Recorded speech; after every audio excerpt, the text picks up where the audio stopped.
두 번째는 그 이제 경쟁률 말고 커트라인만 제가 좀 모아놨어요.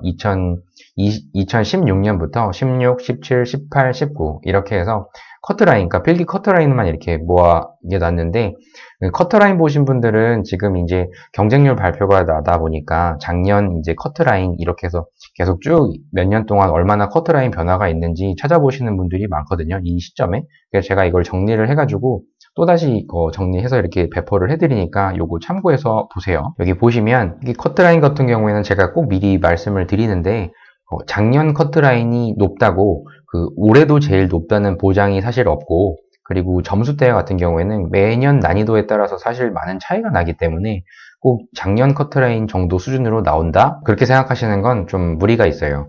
그리고 이미 거의 대부분 책에서는 기출에 대한 거를 분명히 다룰 거예요. 기출에 대한 부분을 많이 표기를 해서 매년 교재가 업데이트가 이렇게 되다 보니까 이미 익숙한 내용들이 사실 많아요. 기출 문제는 풀었을 때 이 점수가 나온다, 아니면 이 점수보다 높게 나온다, 이런 분들 같은 경우가 좀 조심해야 될 게, 이미 익숙한 내용을 풀었기 때문에 이거 이상의 점수가 나오는 게 당연한 겁니다. 당연한 건데 작년에 커트라인보다 좀 높았다는 이유로 되게 그때 자만하시는 분들이 종종 있거든요.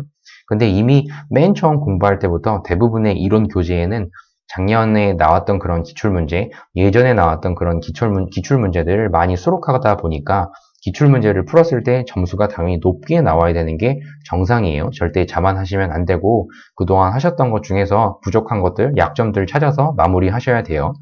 한번 보시면 행정직은 이 정도가 나와요. 이 정도가 나오고, 작년에 제일 행정직 중에 지역 중에서는 부산이 제일 높았고요. 그리고 강원이 사실 400이 안 되는 유일한 지역이었어요. 그리고 전국은 당연히 407점 정도가 나왔고, 요 나머지 작년, 재작년, 17년, 16년 쭉 한번 이렇게 보세요. 제가 올해 이렇게 띄워드리니까. 그리고 우정사업본부 같은 경우도 지역으로 이렇게 나뉘는데 이 정도 평균적으로 나왔어요. 이거는 매년 이게 또 어떻게 지역마다 또 차이가 날지는 이 부분은 모르는 거기 때문에 이건 정말 참고로만 보시고, 경찰청 같은 경우는 작년에 다시 채용을 하다 보니까 상당히 높은 커트라인이 나왔는데 이번에도 과연 그럴지는 지켜봐야 될 부분인 거고, 그리고 나머지 행정직을 좀 살펴볼까요? 당연히 교육행정직을 지원하시는 분들은 가장 높은 커트라인으로 경쟁을 하셔야 된다고 생각을 하시면 돼요.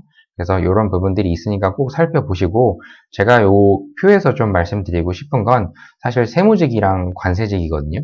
세무직 같은 경우에는 과거에 정말 많은 인원을 뽑을 때 너무 많은 인원을 뽑다 보니까 정말 너도 나도 다 많이 뽑으니까 일단 붙고 보자라는 생각으로 많이 지원을 했어요. 그래서 여기 미리 제가 좀 정리를 해드렸는데, 특히 세무직부터 잠깐 보면, 세무직은 2015년 정도 주기로 이때 엄청나게 뽑았어요. 1,500명 가까이 뽑다 보니까 여기 보시면 인원이 이렇게 많다는 거를 보이실 거예요.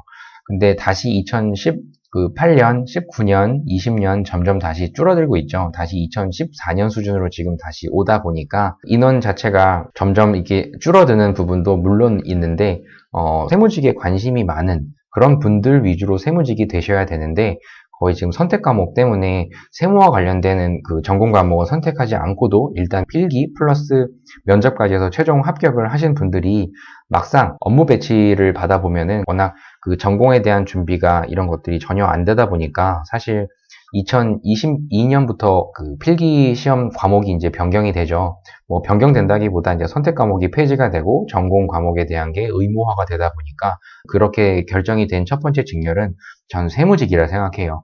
이때 아마 엄청나게 많은 비세무직이죠. 세무직에는 전혀 한 번도 해본 적이 없는데 일단 붙고 보자라는 분들이 들어갔으나 세무직과 관련된 업무에 적응을 많이 못하셔서 문제점이 내부적으로 되게 많았다고 저는 봐요. 실제로도 세무직은 또 계속 공부를 또 해야 되는 직무이기도 하거든요. 특히 국가직은 더 그렇죠.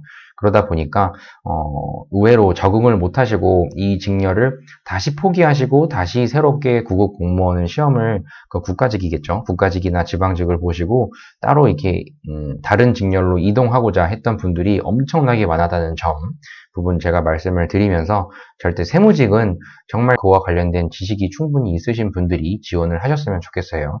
물론 민원 강도나 이런 부분도 생각을 해봐야 될 부분이고요. 이거는 나중에 한번 좀 다뤄볼게요. 그러니까 이 표는 참고해서 보세요. 다시 한번 위로 가보면 여기 보시면 다른 직렬에 비해서 세무직이 이렇게 많이 뽑다 보니까 사실 위에 설명드렸던 그 행정 직렬 빼고는 되게 낮은 편이에요. 이 정도가 나온다는 거는 다른 직렬에 비해서는 좀 낮거든요. 거의 늘 항상 좀 낮은 편이었어요. 세무직과 그리고 관세직 두 개를 고민하는 분들이 있는데 사실 분명한 차이가 있어요. 관세직 같은 경우에도 이번에 워낙 적게 뽑아가지고 갑자기 급감돼서 이번에 관세직 준비하시는 분들이 많이 실망을 하셨을 텐데 일단 관세직에 대한 부분은 한번 제가 아래에 잠깐 살펴볼까요? 이거 이 정도가 나와요. 2020년을 제외하고는 평균적으로 한 190명 선 정도로 늘 뽑았던 직렬이에요. 근데 이번에 급감이 되다 보니까 인원 자체도 많이 실망한 인원이 접수도 하지 않은 분들이 사실 많을 거예요. 다시 다른 직렬로 지원하신 분들도 좀 있을 거고. 그래서 그런 분들 때문인지 생각보다는 많은 접수 인원이 나오지 않음으로써 경쟁률 자체도 생각보다는 적게 나왔다고 생각해요. 평균 정도의 경쟁률이 이렇게 나왔어요. 과연 이번에 몇 퍼센트가 응시를 하고 얼마나 그 실제 경쟁률이 나올지는 또 다시 제가 표로 업데이트를 해 드릴 테니까 일단 참고해서 보세요. 참고로 세무직도 아까 말씀드렸듯이 한 80% 정도의 평균 그 응시율이 나오는데 여기 보시면 관세직은 사실 좀 더 높아요. 그래서 80%를 이미 넘은 지금 추세라서 관세직은 정말 관세직에 관심이 많은 분들만 좀 지원을 하는 편이다.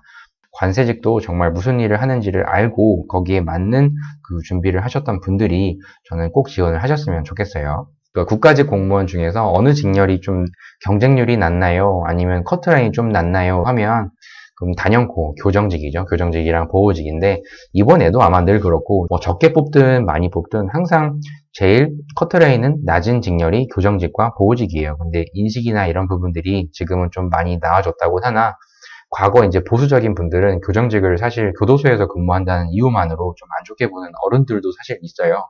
근데 뭐 그렇지 않다고 생각해요. 다 직렬마다 특수성이 있고 분명히 하고 싶은 이유가 분명히 있으실 거예요. 근데 체력 시험도 있고 이런 부담이 있다 보니까 항상 경쟁률이 아무리 높다 하더라도 커트라인은 다른 직렬에 비해서 항상 좀 낮은 편이라 교정직에 대한 부분도 사실 그 국가직 그 공무원 시험을 준비하는 분들이라고 하면 한번 고려 사항이 되니까 이 부분은 참고로 좀 보시면 좋을 것 같아요. 의외로 높은 직렬이 출입국 관리죠. 출입국 관리. 이 부분도 마찬가지로 관세직도 그렇고 정말 이 두 가지 직렬, 뭐 다른 직렬도 마찬가지긴 한데 정말 모든 그 직렬들에 맞춰서 내가 왜 이 직렬에 지원을 하고 내가 어떤 일을 하고 싶은지에 대한 거를 좀 알고 지원을 하셨으면 좋겠어요. 그냥 단순히 커트라인이 낮아서 지원하거나 아니면 높아서 기피하는 그런 성향이 있는 분들은 나중에 발령 받은 다음에 적응 못해가지고 다시 준비하시는 분들이 의외로 많거든요. 공무원이 되게 의외로 퇴사율이 되게 높아요. 여러 가지 이유가 있겠지만 정말 힘들게 합격을 하셨는데 꼭 그 끝까지 정말 평생 직장으로 들어가신 건데 이렇게 그 퇴사를 하고 다시 또 준비를 하시는 분들이 이제 와서 상담을 좀 많이 하시거든요. 근데 그런 분들 보면은 좀 안타까워요. 그러니까 꼭 자신의 적성에 맞는 그 소신 있는 직렬 선택을 좀 해달라 이렇게 말씀을 드리고 싶어요. 그리고 기술직도 보면 먼저 좀 볼까요? 기술직은 조정 점수가 사실 없고 전공시험이 의무이다 보니까 5개 과목을 똑같이 공부를 다 하셔야 될 거예요. 근데 대부분 기술직 하시는 분들의 전략은 영어를 좀 기피하시는 분들이 많아요. 그 영어는 그냥 뭐 40점 정도 이상이면은 좀 된다. 그리고 전공에 좀 집중을 하자. 이런 분들이 사실 많다 보니까 전공에 대한 점수는 좀 높게, 국어랑 한국서도 좀 높게, 영어는 그냥 40점 이상만 목표, 이런 분들이 의외로 많거든요. 이건 지방직도 똑같이 이렇게 생각하시고 준비를 하시는데, 기술직에 떨어지는 분들의 변수가 영어인 분들이 되게 많아요. 의외로 영어 과목 난이도가 조금만 높아져도 정말 우르르 과락으로 떨어지는 분들이 많거든요. 다른 과목은 거의 80 이상대로 되는데 영어가 40점이 안 돼가지고 어쩔 수 없이 과락으로 탈락하는 그런 분들 사례가 되게 많으니까 기술직 분들은 영어 정말 그 시험 보기 전까지 절대 무시하지 마시고 최대한 영어에 신경을 좀 많이 쓰셨으면 좋겠어요. 아마 이런 전략으로 이번 2020년에도 지금까지도 영어 공부를 거의 하지 않고 그 전공으로만 승부 보겠다 아니면 한국사랑 국어로만 좀 승부를 해서 영어는 좀 어느 정도 50선 정도만 유지하겠다 이런 전략인 분들 되게 위험하다고 제가 말씀을 드려요. 그리고 매번 이렇게 커트라인이 이렇게 나오게 되겠지만 많이 뽑는 직렬도 있고 적게 뽑는 직렬도 분명히 있을 거예요. 그런데 제가 말씀드려야 할 부분은 아까도 강조를 드렸듯이 어떤 직렬이 이번에는 높고 어떤 직렬이 이번엔 낮고 이런 것들은 되게 변수가 되게 많으니까 지금 이 보시는 이 커트라인에 대한 부분들은 참고로 해서만 좀 꼭 보세요. 꼭 다시 강조드리지만 영어 공부에 대한 부분을 끝까지 포기하지 말고 준비를 하셨으면 좋겠어요. 특히 지방직 분들은 더 정말 영어 공부 열심히 좀 해주세요. 나중에 또 과락했다고 또다시 1년을 공부를 해야 되고 이런 상황이 나오지 않기를 바래요. 특히 지방직 같은 경우에는 40점대 그 지방직 커트라인 지역별로 시도, 군 뭐 이런 정도 그 도나 그러니까 군 단위로 가면 더 심하고 정말 그 50점대로도 심지어 40점대로도 합격하는 지역들이 꽤 있을 만큼 정말 영어에 대한 것만 40점이 넘으면 충분히 합격을 하는 그런 지역들이 많은데 영어 때문에 합격을 못 하시는 그런 분들이 좀 있으니까 좀 이 부분 좀 다시 강조를 드리면서 마지막 거를 좀 살펴볼게요.